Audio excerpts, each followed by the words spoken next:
নমস্কার, স্বপ্নাবিক নিউজ নেটওয়ার্কে স্বাগত। এর আগে পানিহাটির জমা জলের যন্ত্রণা সাধারণ মানুষ ভোগ করলেও তা যে এবার প্রাণঘাতী হামলার পর্যায়ে পৌঁছে যাবে তা ভাবতে পারেনি কেউ। বর্ষায় পানিহাটির জমা জল ছিটকে গায়ে লাগাকে কেন্দ্র করে বচসা এক বেসরকারি সংস্থার ডেলিভারি কর্মীকে নির্মমভাবে মারধর করার অভিযোগ উঠল অপর এক সরকারি কারখানায় কর্মরত কর্মীদের বিরুদ্ধে। ঘটনাকে কেন্দ্র করে তীব্র চাঞ্চল্য ছড়ালো পানিহাটি পৌরসভার ৪ নম্বর ওয়ার্ডের আগরপাড়া ধানকল মোড় অঞ্চলে। আক্রান্ত ডেলিভারি কর্মীদের অভিযোগ, বর্ষার জমা জল ছিটকে যাওয়াকে কেন্দ্র করে তাদের সঙ্গে বচসায় জড়িয়ে পড়েন সরকারি কারখানার কর্মরত কর্মীরা। তীব্র গালিগালাজ করলে তার প্রতিবাদ করায় রয়ন রায় নামে এক ডেলিভারি কর্মীকে মারধর শুরু করলে তাকে বাঁচাতে গিয়ে আক্রান্ত হন আরও দুজন কর্মী। আমি সেখানে চিল্লামিল্লি শুনতে পাই, আমাদের গেটের সামনে খুব চিল্লামিল্লি হচ্ছে। তখন আমার নিজের মনে হয় যে আমাদের ছেলের কোনো হয়তো ক্যাচাল হচ্ছে, ঝামেলা হচ্ছে। আমাদের কোম্পানির যে টিএল আছে 1 লাখ বলে, যার নাম, সে আমাকে বললো ভাই একটু চ। আমি তার কথা শুনে এগিয়ে গেলাম। যাওয়ার পর সেখানে দুই তরফায় বহুত ঝামেলা হচ্ছে।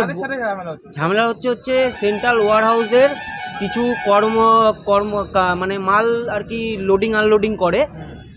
সিএর টায়ার, মেন হচ্ছে সিএর টায়ারের ছেলে এই কেসটায় পুরো জড়িত আছে, তারাই করেছে, আমি একটু বলতে পারি। আর হচ্ছে আপনার মানে খুব বাজেভাবে হয়েছে। আমি যাওয়ার পর ওখানে আমাকে মানে 3-4 জন মিলে যে যেরমভাবে পারে সে সেরম মারে। কারণ কি? কারণটা হচ্ছে আমাদের রাইডারদের গালিগালাজ করা হয় মা বাবা তুলে, এবং এক বয়স্ক কাকাও ছিল, তাকে ধাক্কা দিয়ে ফেলে দেওয়া হয়। সেই কারণে আমরা প্রোটেস্ট করি, আমাদের মা বাবা তুলে কেন গালাগালি দেওয়া হয়েছে সেই বলতে বলতে আমাদের মধ্যে পিছন দিক থেকে কেউ তার মা বাবা তুলে গালাগালি ওরা করেছে। হ্যাঁ, ওয়ার হাউসে যাদের নিয়ে আমি বলছি তারাই গালিগালাজটা করেছে।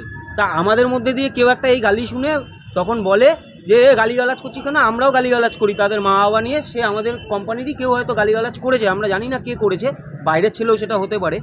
করার পর আমাদেরকে বলে যে এই মা বাবা তুলে তোরা গালাগালি করছিস, এই বলে শুরু করে মারপিট। মারপিট শুধু হাতে নয়, আমাদেরকে রীতিমতন বাঁশ, লোহার রড, তারপর ওই হুক, মানে যেটা দিয়ে মাল টানে, বস্তা, বড় বড় মাল টানতে যেটা ব্যবহার করা হয় ওই হুক, এই যে দেখুন, এই হুক দিয়ে একেবারে টেনে দেওয়া হয়েছে। মানে মার্ডার, অ্যাটেম্প টু মার্ডার মতন কেস করেছে এরা। ঘটনা হয়েছে ওখানে আমরা কাজকর্ম করি, জল ফল জমে আছে, ওই জল ফল ছিটে গেছে। এবার আমাদের উল্টোপাল্টা খিস্তি খামারি মা বাবা তুলে গালাগালি খিস্তি খামারি করেছে। তো তখন ওদেরকে আমরা গিয়ে বলেছি যে তোমরা মা বাবা তুলে অন্তত খিস্তিটা করো না। দেখো মা বাবা উপরে চলে গেছে, তাদেরকে দিয়ে খিস্তি করা উচিত না। আমাদের গালাগালি করো ঠিক আছে, মা বাবাকে প্লিজ গালা। তখন ওটা বলাতে ওদের আমাদের কলার তুলে, আমাদের কলারটা নিয়ে আছড়ে ফেলে দিয়ে এইখানে কাঁধে মেরেছে, এখানে মেরেছে আর কোমরে মেরেছে। আমার মাথায় হেলমেটটা ছিল বলে মাথাটা ফাটিনি, বলে মাথাটাও ফেটে যেত। আপনারা আতঙ্কিত? আমরা খুব ভয়ভীত হয়েছি। যদি রাত বিপরে আমরা কাজ করি, রাত্রি 12টা 1টা 2টো পর্যন্ত কাজ করি, যখন তখন আমাদের মার্ডারও করে দিতে পারে, এরকম ব্যাপার। কারা মেরেছে বা তাদেরকে আইডেন্টিফাই করতে পেরেছে? মোটামুটি একজনকে চেনা গেছে, পাঁচু বলে একজন, তাকে চেনা গেছে। নইলে আর মদ্যপ অবস্থায় ছিল, ড্রিঙ্ক করা ছিল, সবাই ড্রিঙ্ক অবস্থায় ছিল। ড্রিঙ্ক অবস্থায় থাকলেই এরকম মারধর করে। আর এইগুলো সব পার্টিগত সোর্স আছে, সব পার্টির সোর্সে আছে। কোনো হুমকি দিয়েছে? হুমকি তো রয়েছে, বলছে এখানে বেঁচে থাকতে পারবি না, বেঁচে কাজ করতে পারবি না, এরকম হুমকি দিয়েছে। বলছে অফিস বন্ধ করে দেবে, এখানে থাকলে বাঁচতে পারবি না, এরকম। আমরা থানায় রিপোর্ট করেছি, এবং থানায় বড়বাবুকে জানানো হচ্ছে। ঘটনাকে কেন্দ্র করে উত্তেজনা ছড়া এলাকায়। খবর পেয়ে ঘটনাস্থলে যায় খড়দহ থানার পুলিশ। অভিযোগের ভিত্তিতে শুরু হয়েছে তদন্ত। প্রাণনাশের হুমকি মেলায় কাজে যোগ দিতে ভয় পাচ্ছেন বেসরকারি ডেলিভারি সংস্থার কর্মীরা। ঘটনার পর থেকে পলাতক অভিযুক্তরা। রাজা দে, স্বপ্নাবিক নিউজ, আগরপাড়া। সমস্ত খবরের আপডেট পেতে লাইক করে সাবস্ক্রাইব করুন স্বপ্নাবিক নিউজ।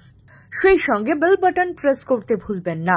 আপনাদের একটা সাবস্ক্রিপশন আমাদের জন্য অত্যন্ত মূল্যবান। একই সঙ্গে ফলো করুন আমাদের হোয়াটসঅ্যাপ চ্যানেলটিও। জয় হিন্দ।